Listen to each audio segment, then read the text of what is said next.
Hey, folks, welcome back to the Primitive Republic podcast. I had Tom and Olivia Opre on my podcast, and we did one long podcast, and we had so many different topics that we covered that I decided to break it up into three different episodes. So, in this episode, we talk about the reverence for animals, government influences in hunting, and why women seem to be treated unequally when it comes to the antis. Why is it that the antis come down harder on women than they do men? So, sit back, have a good time, grab a drink, and enjoy this episode. Welcome to the Primitive Republic podcast, where we talk about the most primitive aspects of man to live off the land, hunt, and sustain oneself. At the core of our humanity, there are things that drive us. A sense to turn back the clock, to get away from modern life, and search for something primitive. Every week we talk to like-minded individuals that are looking to connect and create a community of people, a republic. Now your host, Aaron Schmaus. I'm on the fence about whether those, I guess a lot of people call them gripping grins and stuff like that, are good or whether they're bad, And the reason I'm on the fence with it is because people are so disconnected from death and, understanding that, this animal is what we're eating. This is, that kind of thing. I don't think there's anything wrong with being happy with the fact that, hey, you just put food on your table and you had to work your butt off to get it. Right. I don't think there's anything wrong with that. But then on the other side, you've got the media aspect where it's like, no, don't do that, because then you're going to have all of these antis. You're going to have all of these people that are disconnected from it, that don't quite understand. But in one way, it almost seems like we need to get people okay with the fact that things have to die, and there's nothing wrong with seeing that things have to die. Well, I think it's just the way that we take our photos. I mean, for the longest time, like he was talking about, it's been this grip and grin, the smile, and everything else, and I'm guilty of it too. But I was actually talking with a group of people at Safari Club for their lifetime breakfast, and I showed pictures from the past, the Queen of England with the dead tiger and this entourage with her. The current Queen of England. The current Queen of England. But this is, of course, back in the 60s, I'd say. Nobody's smiling. Or you look at a picture of Teddy Roosevelt with a rhino, and he's laying there on his side, and there's no smiles. Or you look at a bunch of guys with deer strung up by their hocks on an A-frame. Nobody's smiling. They're showing you this creature. They're showing this animal, but it's not about, look at me. So, and then we morphed into this, grip and grin and smile. And the thing that we have to consider is, okay, when the non-hunter sees a photograph of me with a mountain goat on my back and a smile on my face, you as a hunter go, wow, that woman climbed those mountains. That woman took a really long shot. It was a really hard hunt. And now she's packing it out. She's really great. But the non-hunter just sees a creepy girl with a smile on her face and a dead goat on her back. And we have to try to put on those rose-colored glasses of the non-hunter if we're going to share those photos. So I think we can change the way we take our photos. And Tom and I have been practicing this for a few years now you can show the size of the antlers of the horns. And whether he's laying down or, in some sort of a position, naturally looking, and look at the animal. I put my hand on its face in reverence. I don't smile for a camera. I'm actually just looking at the animal. And there's a lot of ways that you can show the beauty of the animal, but show respect. And that's where I find whenever I'm doing interviews, this is the biggest question, is why are you smiling with that animal? I'm fine with everything, but you're smiling with it like you're proud of taking that life. And it's a good point. Why am I smiling? I'm proud of myself for being able to climb those mountains and facing this fear and dealing with, these charges and from lions or elephants. That moment is like, wow, I did it. But what does it show? This moment frozen in time, what is it showing the non-hunter, the non-hunting public? Is it showing them that I enjoy killing? And that's the wrong message. Be proud. I think show your Is photos, but is it show them that carefully. you're? I mean, granted, I get what you're saying that the antis view, but is it that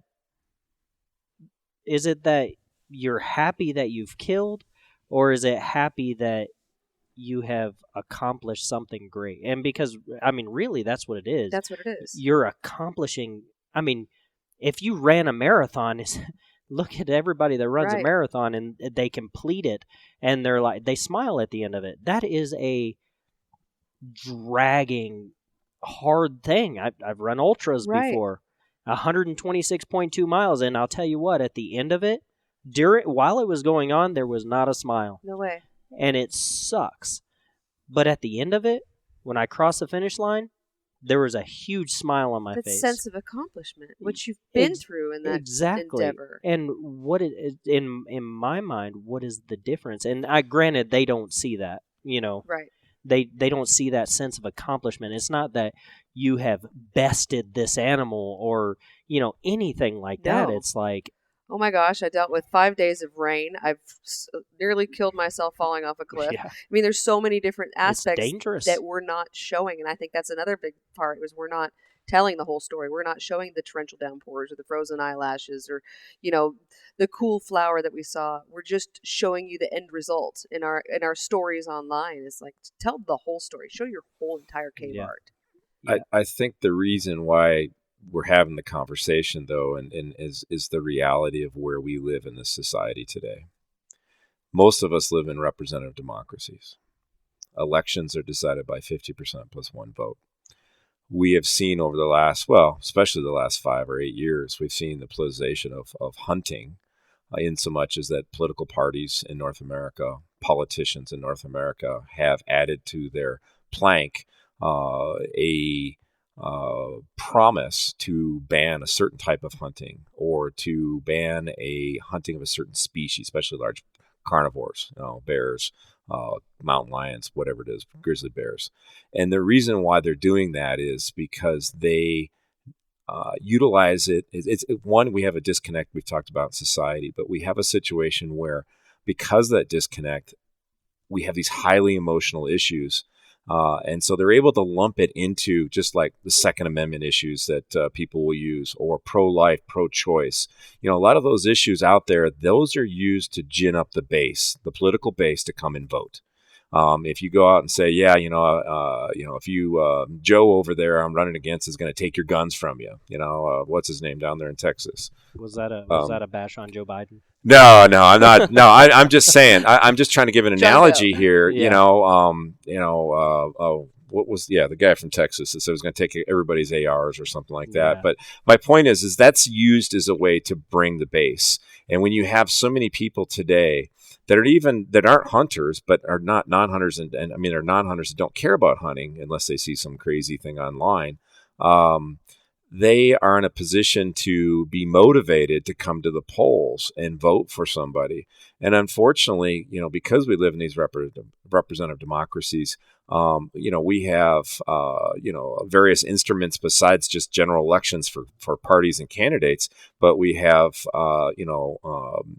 some of these write-in campaigns and some of these other initiatives for people we're able to get various subject matters up on to vote based on signature gathering. And when you get these initiatives going on where, literally it's mass rules, it's 50% plus one vote. And here in Montana, we've had 3 ballot initiatives to ban trapping on public lands. Yeah. And Montana has one of the highest per capita numbers of hunters of any state in the union. And because of this scenario, I mean, we've seen 44, 45, 46% of the population vote to restrict trapping, which is, it's a sustainable utilization of wildlife resource. And it's how wildlife managers manage wildlife through hunting and through trapping. And if you tell a wildlife manager, oh, by the way, we can't manage this ecosystem by managing the whole ecosystem, we only can manage parts of it, and we're going to let politicians tell us what parts we can and can't do, then we're pretty well screwed. Yeah. Oh, absolutely. So you bring up the political aspect of it. Do you find it odd that, I don't know, and maybe this is just from my outside perspective because I'm not a female, but do you find it odd that it seems like people come down harder on females for those grip and grins? Like you look at the, what was that girl? She killed a giraffe or something like that. Test tally. Yeah.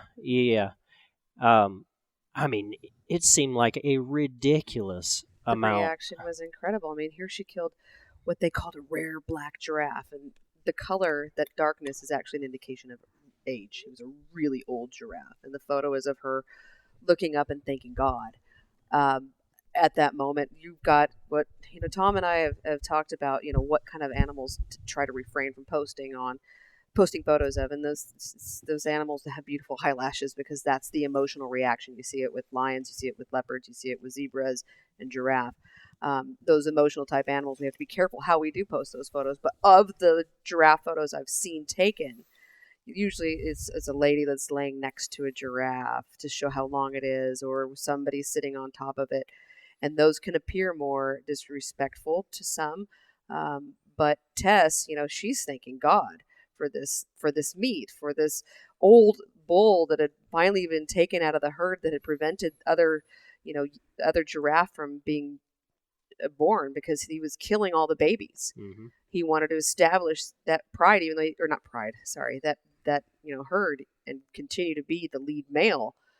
But he couldn't reproduce anymore, and he was just becoming a dangerous problem. Well, and that was the same thing with the what was it? That rhino that what was he? He was a dentist or something like that. The lion, yeah.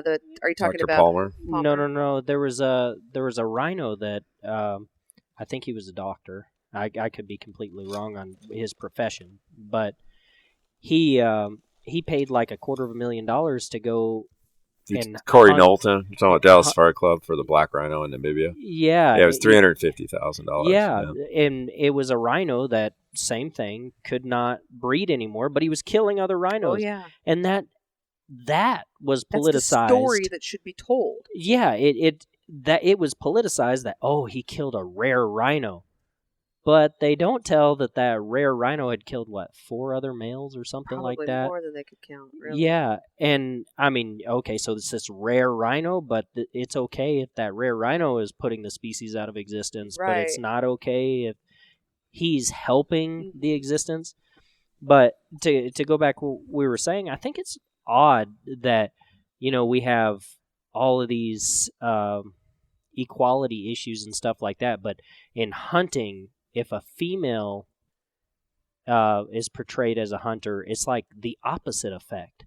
It's like, oh no, she's horrible, all that kind of stuff. It's almost expected that a guy is a killer and all this kind of stuff, but a female, oh no, she might as well be female Satan. Right. You know what I mean? It's weird how we make this like polar opposite change. So I started Extreme Huntress 11 years ago. And I started because I knew that we needed to have women get involved in hunting. Because I've watched the numbers of hunters, drop over the period of time of me growing up and seeing the interactions and the involvement of families. And with divorce rates where they're at, 50% historically, the fact that most people don't get involved in the outdoors unless they have. As far as the hunting aspect of it, unless they have, because that barrier of entry is pretty huge. So you usually have a male mentor, a father, an uncle, grandfather, whatever, get you involved. And since hunting has been a male-dominated, activity, male-dominated industry, I've seen the fact that women really haven't been included until somewhat lately. But I would even argue that really, even with clothing companies making something for women and making it anatomically correct for women, I still think is still not doing what they're supposed to do. I mean, we've had an incredible hard time trying to get the hunting industry to support Extreme Huntress.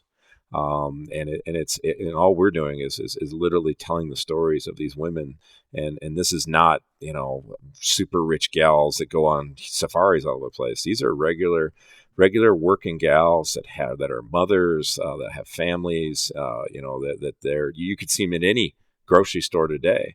but they love the outdoors and they love being a participant in the North American wildlife conservation model. And they like to provide great food for their family.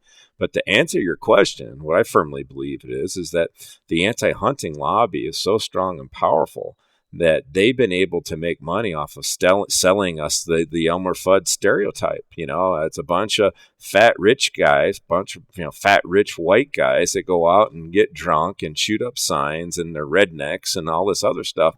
And when you take an attractive woman who has is educated, has a great job as a mother, this entity that has brought life into this world, these anti-hunting groups, it blows their mind, and they really can't get their head around it. So I think that is a big part of why you see such vicious hate and vitriol. I mean, when Olivia was pregnant with our daughter, there was a lion thing came out. I want to think it was at Melissa Bachman had shot a lion in Africa, and she had worked with us on Extreme Hunters, being one of our alternate judges. And so we caught a lot of flack. But of course, Olivia, in her life as Mrs. Nebraska, has always been a huge proponent of the North American conservation model, and hunters play such an important part of it.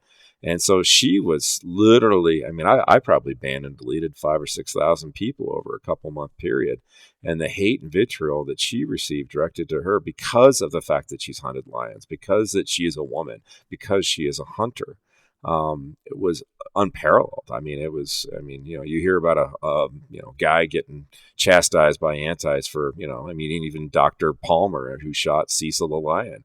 He got some pretty serious stuff, but a lot of men hear some things, but not like what women do. Well, and it's contradictory, right? And they preach, oh, women are equal, women can do everything. Right. Well, now a woman is being self-sufficient, right? But she's getting chastised for it. I know. I've thought about capitalizing on that. It's like, how come you're picking on me? I'm just trying to provide for my family. Exactly. I'm just trying to be a part of this community that's usually by men, and now I'm being criticized by you. I've thought about that, but it's the truth of the matter is, quite frankly, for me, I'm very numb to the name calling, to the threats. I really am. I would imagine you'd have to build a thick skin. If you're going to advocate, if you're going to be public and speak, then you've got to be ready to handle it. You got to have a thick skin. You got to let it roll off. But I look at it as affirmation, and I look at it as an opportunity to educate, because when I'm asked, I do, radio and television all over the world discussing topics, whether it's an ibex or a lion or a leopard or whatever. And I recognize, first of all, media. When I was a kid, news was on at 6 p.m. and for an hour, and that's it. And now you've got how many international news organizations on 24/7? Yeah. They're struggling to have the wow factor that. Well, it's not really news. Right. They want to tell a fabulous story and then just retract it later in some sort of article on the back page. But the wow factor is the woman hunter. Oh my gosh, this mother is killing this giraffe, this wife, and they need to have that sensational attraction so that they can capitalize on people stopping, going, oh my gosh, that chick's a hunter. And I recognize that. And with the experience that I have, I also recognize that the voice, our voice, the hunter's voice, needs to be heard, whether it's whoever's saying it. And Tom is a lot better, effective, deliverer of our message. However, they don't want to see white Elmer Fudd. They want to see something that's unusual. Hey, wait a minute! I don't. Look like yeah, I was about to say. Wasquey Wabbit. And what you can't see right now is that he's wearing his plaid shirt. And his no, he doesn't really have a plaid shirt. But I did shave yesterday, so. Oh, that's good. Yeah.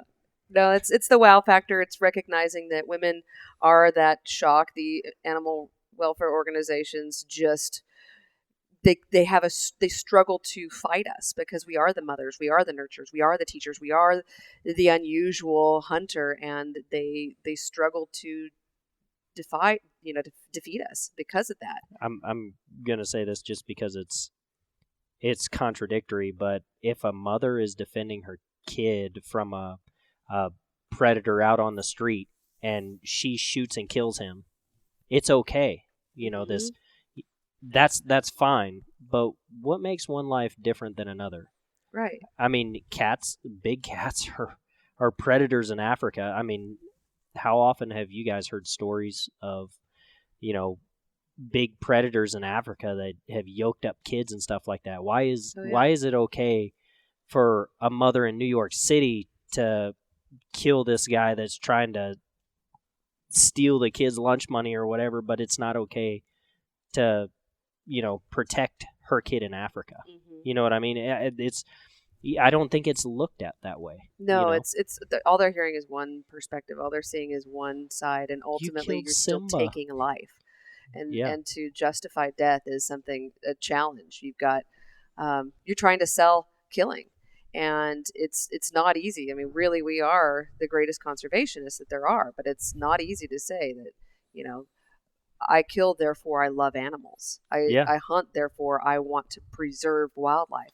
And it's important to me in my discussions to find something in common with my adversary, because ultimately our goal is the same. You might be an animal rights activist who wants to save lions, and I'm a hunter who wants to save lions. Mm-hmm. I just have the more effective approach at actually doing it, and a realistic one. But let's have the discussion, because our goal is the same. Yep. We want to both save wildlife. We both want to see things flourish. And so I think that by keeping my calm, by revealing what also is important in my discussions with this media is to differentiate hunters from poachers. A lot of people don't realize that there is a difference. And when I was debating Virginia McKenna, I made her acknowledge that. I said, where Virginia and I are never going to see eye to eye on this topic. What we can agree upon is that poaching is a major problem. Forcing her to recognize that it is a different thing from the hunter. Well, and so poaching everywhere, and that's not anywhere. Yep. Yeah. I mean, you guys have the bracelets from Africa and stuff like that, but let's face it, poaching everywhere is an issue. Mm-hmm. I mean, I showed you guys a picture the last time I was here of the bull that was over here in Sioux Falls, and I took a picture when we were on our way back from Brockway of this beautiful bull with the entire herd and stuff like that. A couple days later, Fish and Game puts out somebody killed him. There's a picture of him laying in the middle of this field. And they didn't even try and take the antlers. At least I can somewhat, not that I agree with it, but I can somewhat rationalize it if they're taking something. You know what I mean? Mm-hmm. Right. I would much rather they take the meat. Right. But if they're taking the antlers, I can rationalize that they were after something. Mm-hmm. But just to kill it is beyond me. Right. Consume it. Yeah, I mean it's beyond me. I don't understand. Well, and I think what you're seeing here, I mean, poaching, it goes on in North America. It's the majority of it isn't people trying to sustain themselves. It's right. not, they're not utilizing the meat. It's the ego factor. It's like, I can't kill a buck legally, but I can go jacklight it and kill a great big buck. And then if I don't tell anybody about it, I can go and brag and claim I shot it on Sunday afternoon at, Bo's farm or something. Well, there was a guy over in 262. It's an area right next to mine. Kid goes and kills this really nice buck, posts it and all that kind of stuff. And another guy goes, no. I know that buck. I've got a picture of it. I'll tell you exactly what area that is. And the kid ended up getting arrested for it. Well, wow. we had kids last year that were poaching in Yellowstone National Park. Now, mind you, I didn't say hunters. I said kids poaching. And they literally were going there hunting mountain lions with dogs in the national park. I mean, wow. and there's been a long history of bow hunters that would try to sneak into the national park and shoot. There was a guide that got caught. Same thing. Got caught with a cat like right there on the fringes of Yellowstone, and then same thing with a ram. And his excuse was, "Oh well, we killed this ram over here, but I had to bring the horses down to water." And they had the ram on the horse's back, and it gets caught. It's not worth it. Yeah. If you really did that, you can come back and get that animal. I mean, exactly. Do not push it. Yeah, exactly.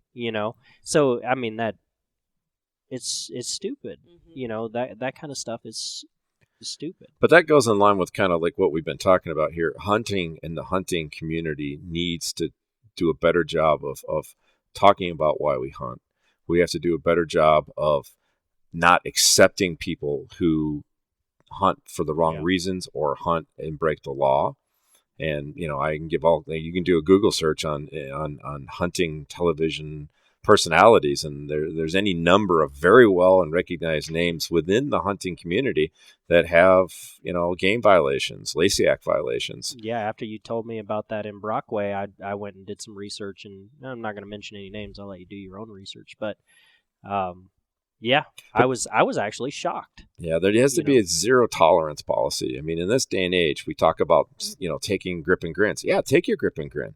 Just don't post it on social media on a public account. Don't email it to people. Don't text it to people. Don't even Snapchat, because people can do screen captures. Right. Show it to your friends. Print it up and put it in a photo album and have your friends over for beers and show them what we did last season. I think that there has to be some serious thought about how does hunting move forward in a society that is completely disconnected with nature.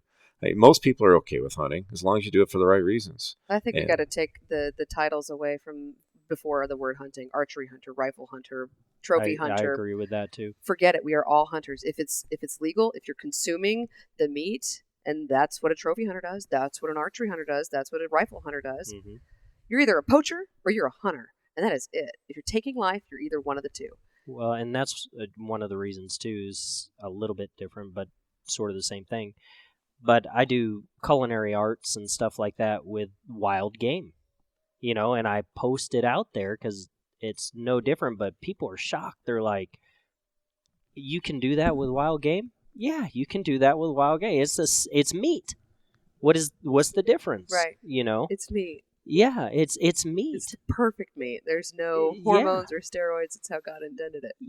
And so like I'll post these pictures of the meals and stuff that I cook, and people are like, "Oh, wow, that's awesome. What is that?" "Oh, well, that's mule deer, or that's whitetail, or that's name your animal or whatever." And they're like, "Really? You can do that?" Right. Like I brought some stuffed mushrooms to work, and people are like, "Oh, that's awesome. What is that?" "Oh, that's a mule deer and whitetail mix." Right. And they're like, "Really?"